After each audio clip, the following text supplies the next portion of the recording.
Real numbers introduction la third video பார்க்கிறோம். If a is a positive prime number, then root a is an irrational. So இந்த மாதிரி question கேட்டுட்டாங்க அப்படின்னா இதுக்கு first என்ன அர்த்தம்னு பாருங்க. a அப்படிங்கிறது ஒரு positive prime number. அப்போ prime numberனா நம்ம என்னெல்லாம் சொல்லுவோம்? 2, 3, 5, 7, 11. முதல்ல சிம்பிளான நம்பர் வச்சு நம்ம பார்த்துக்கலாம்.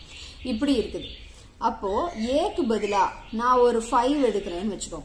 அப்போ root a அப்படிங்கிறது irrational numberனு நம்ம ப்ரூஃப் பண்ண போறோம். அப்ப root 5 அப்படிங்கிறது irrational தானே? இத தான் நம்மள ப்ரூஃப் பண்ண சொல்லிருக்காங்க. இந்த சம் பொறுத்தவரைக்கும் சோ இதுல நம்ம ஜெனரலா ஒரு பிரைம் நம்பர் அதனால root a irrationalனு நம்ம வந்து ப்ரூஃப் பண்ண போறோம். நீங்க இப்படி ஒரு क्वेश्चन கேட்டிட்டாங்க அப்படினா that is root a வை irrationalனு ப்ரூஃப் பண்ணுங்க, root 3 irrational ப்ரூஃப் பண்ணுங்க, root 7 ப்ரூஃப் பண்ணுங்க, root 11 ப்ரூஃப் பண்ணுங்க. இப்படி எந்த क्वेश्चन கேட்டாலும் இப்போ நம்ம இந்த ஒரு क्वेश्चन பார்க்க போறோம்ல, சோ இதே மெத்தட் தான். இந்த ஒரு क्वेश्चन நீங்க பாத்தீங்கன்னா 4 to 5 क्वेश्चनக்கு நீங்க ஆன்சர் ஈஸியாக பண்ணிடலாம். ஓகேவா? நெக்ஸ்ட் இதுல நம்ம ஒரு 3 கான்செப்ட் இப்ப நம்ம வந்து இம்பார்ட்டன்ட்டா பார்க்க போறோம். அது புரிஞ்சாதான் இந்த மெத்தட் வந்து கொஞ்சம் ஈஸியா உங்களால பண்ண முடியும். இதுல ஃபர்ஸ்ட் ஒன் பாருங்க. இப்போ ஒரு பிரைம் நம்பர் அப்படின்னு நம்ம எடுத்துட்டோம் அப்படின்னா அந்த பிரைம் நம்பர்ஸை நம்ம கம்பேர் பண்ணும்போது அதோட காமன் ஃபேக்டர் என்னவா இருக்கும் அப்படின்னா 1 தான் இருக்கும். ஃபார் எக்ஸாம்பிள் நம்ம 7 அப்படின்னு ஒரு பிரைம் நம்பர் நம்ம எடுத்துக்கலாம், 11 ஒரு பிரைம் நம்பர் நம்ம எடுத்துக்கலாம். ஸோ இதுக்கு ஃபேக்டர் கண்டுபிடிச்சா 7 தான் போகும், இதுக்கு ஃபேக்டர் கண்டுபிடிச்சா 11ல மட்டும்தான் போகும். அப்போ 7ஓட ஃபேக்டர்ஸ் என்னதெல்லாம் 7 into 1, 11ஓட ஃபேக்டர்ஸ் என்னதெல்லாம் 11 into 1. இப்போ இதுக்கு காமனான ஃபேக்டர் அப்படின்னா என்னது 1 தான். இதுக்கு பேரு நம்ம என்னன்னு சொல்லுவோம்? HCF அப்படின்னு நம்ம சொல்லுவோம். அப்போ ரெண்டு பிரைம் நம்பர் இருக்கு அப்படின்னா அந்த பிரைம் நம்பரோட காமன் ஃபேக்டர் கண்டிப்பாக 1ஆ தான் இருக்கணும். சரியா? அப்போ ஒரு ரெண்டு நம்பரோட காமன் ஃபேக்டர் 1 தான் நமக்கு கிடைக்குது அப்படின்னா அதை தான் நம்ம என்னன்னு சொல்லுவோம்? இர்ரேஷனல் நம்பர்னு நம்ம வந்து சொல்லுவோம். சரி, ஓகே. அப்போ ரேஷனல் நம்பர்னா அது எப்படி இருக்கணும்? ஃபார் எக்ஸாம்பிள் ஒரு 6 எடுத்துக்கலாம், ஒரு 12 எடுத்துக்கலாம். 6ஓட ஃபேக்டர்ஸ் பார்த்தோம்னா 2, 3. ஓகேவா? நெக்ஸ்ட் 12ஓட ஃபேக்டர் பார்த்தோம்னா 6 மறுபடியும் 2 போட்டோம்னா 3. அப்போ 6 நம்ம எடுத்துட்டோம்னு வச்சுக்கோங்க, 2 into 3 into 1. 12 அப்படின்னா 2 square into 3 into 1. இப்போ இதுக்கு நம்ம HCF நம்ம எடுக்கிறோம் அப்படின்னா 2 இருக்கு, 3 இருக்கு, 1 இருக்கு. ஓகேவா? அப்ப இதுக்கு என்ன அர்த்தம்? இந்த நம்பர்ல 1 தவிர 2னு ஒரு ஃபேக்டர் இருக்கு, 3னு ஒரு ஃபேக்டர் இருக்கு, common factor. That is common factor. அப்போ இந்த நம்பர்ஸ் வந்து என்னது? ரேஷனல் நம்பர்ஸ் நம்ம இத வந்து சொல்லிடலாம். ஓகேவா?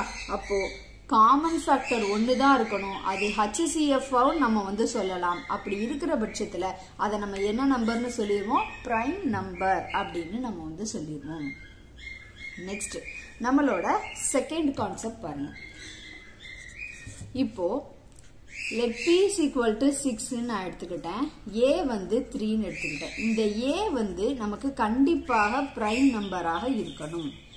அப்போ இந்த pங்கிற நம்பரை a வால டிவைட் பண்ண முடியுதா? முடியுது. அப்போ என்ன அர்த்தம்னா அப்ப p ஸ்கொயர் பை aவும் டிவிசிபிள் ஆகும். இது நம்மளோட ஒரு தியரம். இதையும் நம்ம இங்க வந்து இன்க்ளூட் பண்ண போறோம். இப்ப p ஸ்கொயர்னா என்ன அர்த்தம்? 6 ஸ்கொயர் நான் என்னன்னு சொல்லுவேன்? 36 டிவைடட் பை 3 தான் இருக்கு. அப்ப இதை கேன்சல் பண்ணோம் அப்படின்னா நமக்கு 12 கிடைக்குது. கேன்சல் ஆகுதா? சோ இது நம்மளோட இம்பார்ட்டன்டான தியரம். அப்ப இந்த தியரம்ல நமக்கு என்ன சொல்ற வர்றாங்க அப்படின்னா pங்கிறது ஒரு பாசிட்டிவ் நம்பராக நம்ம வந்து எடுத்துக்கலாம். ஓகேவா? ஒரு பாசிட்டிவ் நம்பர், ஒரு பாசிட்டிவ் நம்பராக இருக்குது. அந்த நம்பரை நம்ம ஒரு பிரைம் நம்பரால நம்ம வந்து டிவைட் பண்றோம் அப்படின்னா அப்போ p ஸ்கொயரையும் அதே பிரைம் நம்பரால நம்மளால டிவைட் பண்ண முடியும்.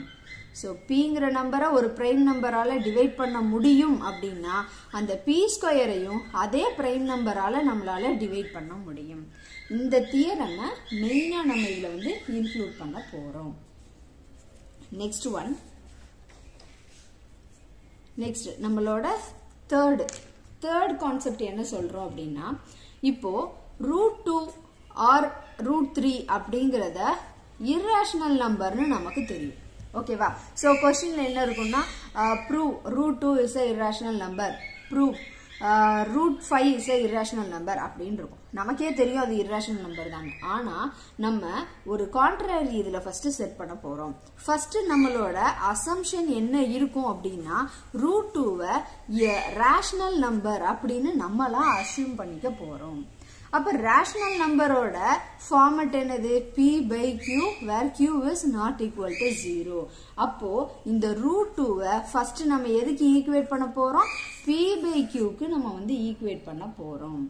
சோ இப்படி பண்ணிட்டு இந்த p by qங்கிறது ஒரு rational number. சோ அதுக்கு வந்து more than one factor வந்து இருக்குது. அதாவது 1 மட்டும் காமன் ஃபேக்டர் இல்ல, கூட ஃபேக்டர்ஸ் இருக்கு. அதனால இது வந்து என்ன கிடையாது? rational number கிடையாது. நம்ம அஸ்யூம் பண்ணது wrong. அதனால √2 irrational அப்படின்னு சொல்லி நம்ம ஒரு கன்க்ளூஷனுக்கு வர போறோம். இந்த √a கான்செப்ட்ல எல்லா சம்முக்கும் இந்த மெத்தட் தான் நம்ம யூஸ் பண்ண போறோம். இப்போ நம்ம ப்ராப்ளம்க்குள்ள போலாம்.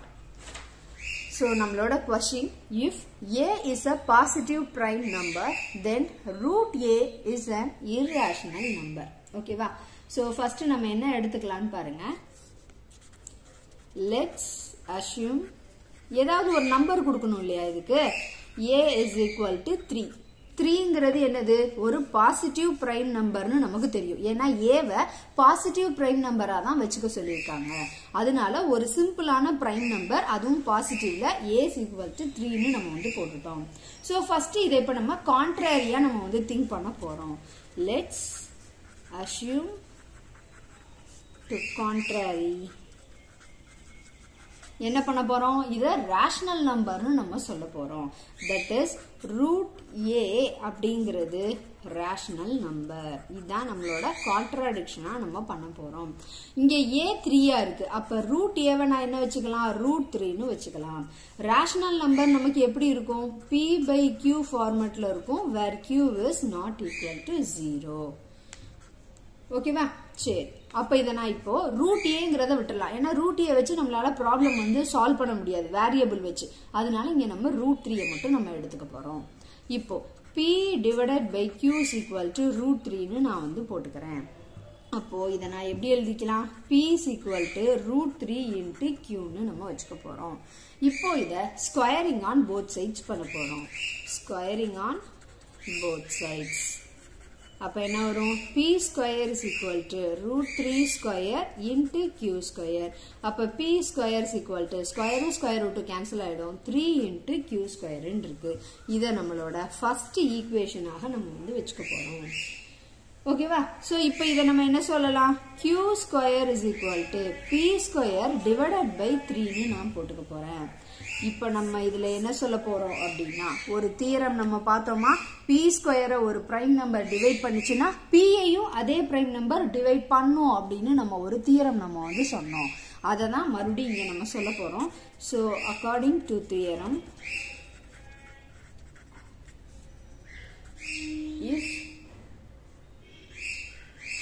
if let a be a prime number, if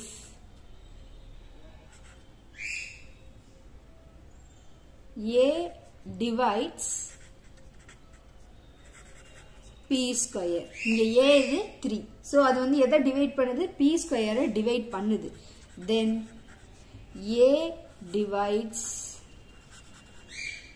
p, so p ஸ்கொயரை டிவைட் பண்ணிச்சுன்னா p ஐயும் அது கண்டிப்பாக டிவைட் பண்ணும். that is p square divided by a பண்ண முடிஞ்சது அப்படின்னா p by aவும் கண்டிப்பாக நடக்கும். where p is a positive integer. ஓகேவா? சோ pங்கிறத பாசிட்டிவ் இன்டிஜர்னு சொல்லிட்டோம், aங்கிறத பிரைம் நம்பர்னு சொல்லிட்டோம். அப்ப இந்த p ஸ்கொயர்ங்கிறது ஒரு பாசிட்டிவ் இன்டிஜர் வேல்யூ. அப்ப அந்த p ஸ்கொயர் அந்த பிரைம் நம்பரால டிவைட் பண்ண முடியும் அப்படின்னா pங்கிறதும் அதே பிரைம் நம்பரால நம்மளால டிவைட் பண்ண முடியும்.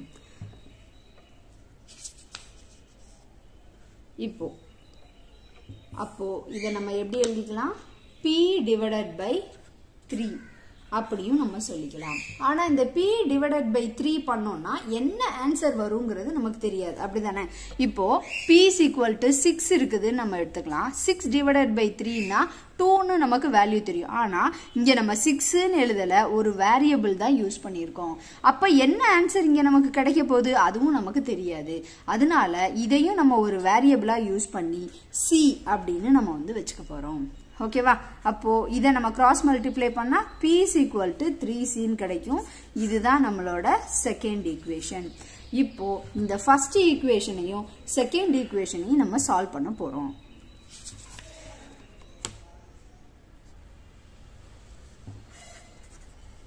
Substitute equation 2 in 1.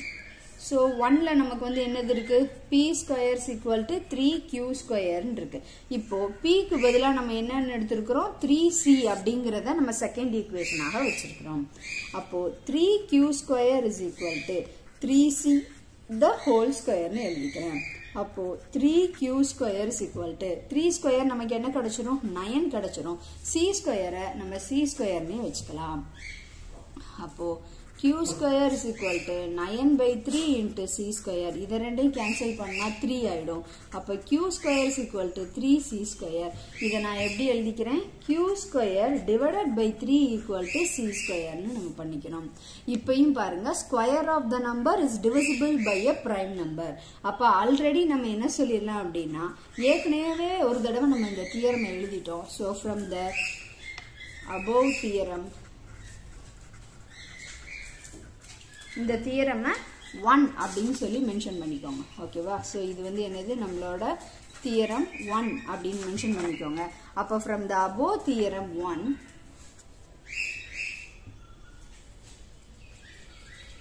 if 3 divides q square, then 3 also divides q. ஓகேவா? எழுதியாச்சு. ஓகே. இப்போ நமக்கு இந்த ப்ராப்ளம்ல p and q ரெண்டுத்துக்குமே ஒரு காமன் ஃபேக்டர் 3ன்னு ஒன்று நமக்கு கிடைச்சிருக்கு. ஆனால் பிரைம் நம்பர் பொறுத்தவரைய 1 மட்டும்தான் காமன் ஃபேக்டராக நமக்கு கிடைக்கணும். ஆனால் இங்கே 3ன்னு ஒரு நம்பரும் நமக்கு கிடைச்சிருக்கு. அதனால நம்ம என்ன சொல்கிறோம் அப்படின்னா, நம்மளோட அசம்ஷன் வந்து ராங்கு. ஏன்னா இது ஆக்சுவலாக ஒரு இர்ரேஷனல் நம்பர். இதுக்கு வந்து நமக்கு காமன் ஃபேக்டர் 1 மட்டும்தான் நமக்கு கிடைச்சிருக்கணும். ஆனால் நம்ம அதை ராங்காக அசியூம் பண்ணியிருக்கோம், ரேஷனல் நம்பர்னு சொல்லிட்டு. அதனால தான் அதுக்கு 1 தவிர 3 அப்படிங்கிற ஒரு அடிஷ்னலாக இன்னொரு ஃபேக்டரும் கிடைச்சிருக்கு. அதனால நம்ம அசம்ஷன் வந்து wrong as a rational number. அதனால இந்த ரூட் ஏங்கிறத நம்ம இர்ரேஷனல் நம்பர்னு சொல்லிடுறோம். இதுதான் நம்மளோட ஃபைனல் ஆன்சர். இதை எப்படி எழுதலான்னு பாருங்க. Both p and q have common factor as 3. ரெண்டுக்குமே 3ன்னு ஒரு common factor இருக்கு. But this contradicts the fact that p and q do not have a common factor other than 1. This contradiction has arisen because of our wrong assumption as root 3 a rational number. Therefore, root 3 is equal to root a equal to irrational number. So, இதுதான் நம்மளோட final conclusion. இப்படிதான் இந்த ப்ராப்ளமை நம்ம proceed பண்ணணும். இப்போ இந்த ப்ராப்ளம்ல variation நீங்க எங்க கொடுக்கலாம் அப்படின்னா, இந்த இடத்துல நம்ம ரூட் 3 எடுத்திருக்கோம் இல்லையா? இந்த ரூட் 3க்கு பதிலா நீங்க ரூட் 2 போடலாம், ரூட் 5 போடலாம், ரூட் 7 போடலாம். என்ன ஒரு இர்ரேஷனல் நம்பர் கொடுத்தாலும் இந்த மெத்தட் தான் நீங்க பண்ண போறீங்க. வேற எதுவுமே இதுல சேஞ்சஸ் கிடையாது. இங்க நம்ம 3 அப்படிங்கிறதுனால இங்க காமன் ஃபேக்டர் அதர் தேன் 1 தவிர காமன் ஃபேக்டர் 3 கிடைச்சது.